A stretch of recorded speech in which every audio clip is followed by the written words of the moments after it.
Vote দিব ইনশাআল্লাহ। আপনাদের সকলের দোয়া এবং ভালোবাসায় আমি একদিন শেরপুর সদরের জনপ্রতিনিধি হব, তবে শুধুমাত্র সেবক হওয়ার জন্য, কোন শাসক অথবা কোন নিয়ন্ত্রক হওয়ার জন্য নয়।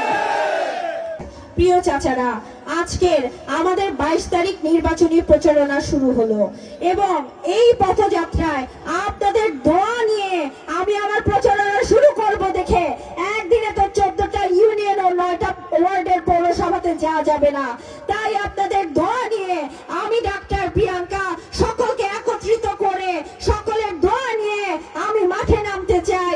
আপনারা কি আমার সাথে প্রস্তুত?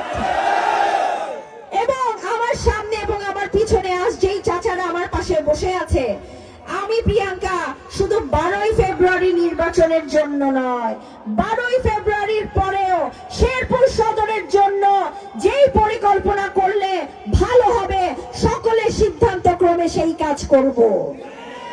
আমি একক সিদ্ধান্তে শেরপুর সদরে যদি এমপি হয়ে আসতে পারি, কোনো একক নিয়ন্ত্রক বা একক সিদ্ধান্তে শেরপুর সদরকে চালাবো না। আমার চাচারা, আমার বাপ চাচারা আমাকে যেই সঠিক নির্দেশনা দিবে, আমার যদি মনে হয় নির্দেশনাটি সঠিক এবং সাধারণ জনগণের জন্য ভালো হয়, তাহলে সেটি আমি গ্রহণ করব ইনশাআল্লাহ।